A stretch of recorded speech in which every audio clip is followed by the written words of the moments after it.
आदाब, मैं आगा खुर्शीद खान। आज मैं राजनीतिक विश्लेषण करने नहीं आया हूँ और ना ही किसी ऐतिहासिक मसले पर कोई चर्चा करूँगा। रमज़ान का पाक महीना चल रहा है। कल इफ्तार करने बैठा तो अचानक फ़िलिस्तीन के लोगों का ख्याल आने लगा। उसके बाद वहाँ के लोगों पर हो रहे जुल्म और सोशल मीडिया पर घूम रही वीडियो खुद ब खुद मेरी नज़रों के सामने घूमने लगी। पिछले कई दिनों से रमज़ान के दौरान फ़िलिस्तीन से जो तस्वीरें आ रही हैं वो अंदर से इंसान को झकझोर देने वाली हैं।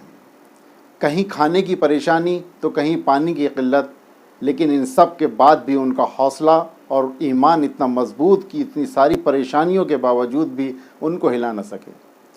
इसराइल की तरफ से लगातार बमबारी की जा रही है। सुबह शाम आसमानी गोले दागे जा रहे हैं, जो अब वहाँ के लोगों के लिए आम बात हो गई है। लेकिन इस पूरे मसले पर कोई भी फ़िलिस्तीन के लिए आगे नहीं आ रहा है। ये सब देखने के बाद सोचता हूँ, क्या इंसानियत अभी भी बाकी है? दुनिया में कहीं भी युद्ध चल रहा होता है तो उसमें शामिल दोनों पक्ष को कटघरे में खड़ा किया जाता है। जब हमास ने इस्राएली सीमा के अंदर घुसकर हमला किया था, उस वक्त तमाम देशों के साथ साथ दुनिया भर की मीडिया ने हमास की आलोचना की थी और इसराइल के जवाबी हमले को बचाव की कोशिश बताया था। मगर उसके बाद से युद्ध जिस शक्ल में जारी है, इसराइली हमलों में गज़ा पट्टी में करीब 30,000 से ज़्यादा लोग मारे जा चुके हैं। इसके बावजूद कोई भी इसराइल के ख़िलाफ़ खड़ा नहीं होता है। कोई इसराइल के बमबारी पर सवाल नहीं खड़ा कर रहा है। आखिर ऐसा क्यों? अब आप ही बताएं, क्या मेरा सवाल गलत है? फ़िलिस्तीन के मासूम बच्चों को किस तरह बेरहमी से कत्ल किया जा रहा है। वहाँ की औरतों पर जुल्म किया जा रहा है। बाप के खून के छींटे मासूम बच्चों के माथे पे गिरते हैं तो कहीं माँ की गोद में 1-2 साला बच्चा दम तोड़ देता है।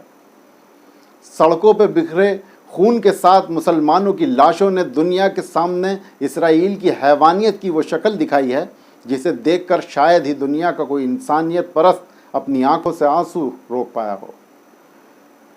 इस नज़ारे को देखने के बाद अगर किसी इंसान का दिल नहीं पिघलता है तो कहीं ना कहीं वह दिल पत्थर हो गया है, जिसमें किसी भी तरह का दर्द नहीं है। अगर यह सब देखने के बाद भी पूरी दुनिया चुप है तो ये कहना गलत नहीं होगा कि अब इंसानियत आहिस्ता आहिस्ता ख़त्म हो रही है। कल की खबर है कि इस्राएली सेना ने मध्य गज़ा के दीर अल बलाह शहर में हमला किया। इसमें वर्ल्ड सेंट्रल किचन चैरिटी के 4 अंतर्राष्ट्रीय सहायता कर्मियों की दर्दनाक मौत हो गई। मरने वालों में ब्रिटेन, ऑस्ट्रेलिया और पोलैंड के नागरिक शामिल हैं। इसमें एक मीज़ो महिला भी शामिल है जिसकी मां मिज़ोरम की रहने वाली है। एक विदेशी कर्मचारी की शनाख्त नहीं हो पाई है। मरने वालों में एक फ़िलिस्तीनी ड्राइवर भी है। वर्ल्ड सेंट्रल किचन चैरिटी एक अमेरिका NGO है जो पिछले कई महीनों से गज़ा में लोगों को खाना परोस रही है।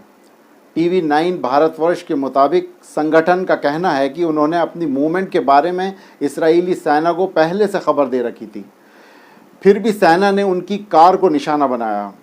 वर्ल्ड सेंट्रल किचन चैरिटी की अधिकारी एरिन गौर ने कहा, यह केवल WC के खिलाफ हमला नहीं है, यह मानवतावादी संगठनों पर हमला है जो सबसे गंभीर परिस्थितियों में काम कर रहे हैं। खाने को जंग के हथियार के रूप में इस्तेमाल किया जा रहा है। ये शर्मनाक है। अपने वर्कर्स की मौत के बाद गज़ा में इस संस्था ने अपना ऑपरेशन रोक दिया है। संस्था के बयान पर गौर किया जाए तो ये बात साफ पता चलती है कि उनको पहले से ये मालूम था कि यहाँ एक संस्था पहले से कार्य कर रही है। उसके बावजूद वहाँ पर हमला किया गया, जिस वजह से अब संस्था ने अपने सभी ऑपरेशन रोक दिए हैं। सीधे तौर पर अब वहाँ के लोगों को खाने पीने से रोकने की कोशिश की जा रही है। इसराइल वहाँ के लोगों को हर तरह से कमज़ोर करना चाहता है, लेकिन इसराइल को यह मालूम नहीं है कि उसके सभी हथकंडे धरे के धरे रह जाएंगे। इस तरह जुल्म पर पूरी दुनिया चुपचाप तमाशा देख रही है। किसी को वहाँ के बच्चों की भूख और प्यास से तड़पते हुए चीखों की आवाज़ सुनाई नहीं दे रही है। वहाँ के लोगों के दर्द से तड़पना किसी को नज़र नहीं आ रहा है। एक माँ अपने बच्चे की शहादत के बाद आंसू बहा रही है, लेकिन पूरी दुनिया चुपचाप इसको देख रही है। फ़िलिस्तीनी शेख महमूद अल हसनत ने नमाज से पहले अपने सबसे छोटे खुतबे में ये कहा, अगर 30,000 शहीद 70,000 گھائل اور 20 لاکھ بے گھر فلسطینی اس امت کو نہیں جگا سکے تو خطبے میں کہی جانے والی میری باتوں کا کیا اثر پڑے گا؟ میں اور کیا کہوں اور کس سے کہوں؟ اپنی صفیں سیدھی کریں، آئیے نماز پڑھ لیں۔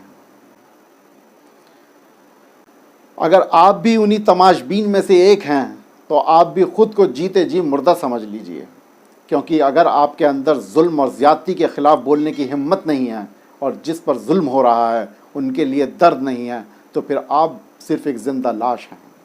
باقی قدرت کی لاٹھی میں آواز نہیں ہوتی۔ آج اسرائیل کو اپنی طاقت پر بہت گمان ہے، لیکن اس کو قدرت کی طاقت کا اندازہ نہیں ہے۔ جس دن قدرت کی مار پڑے گی اس دن ساری طاقت دھری کی دھری رہ جائے گی۔ ابھی آپ سے اجازت لیتا ہوں، کل پھر ملاقات ہوگی۔ باقی آپ سبھی لوگ فلسطین کے لیے دعا ضرور کریں۔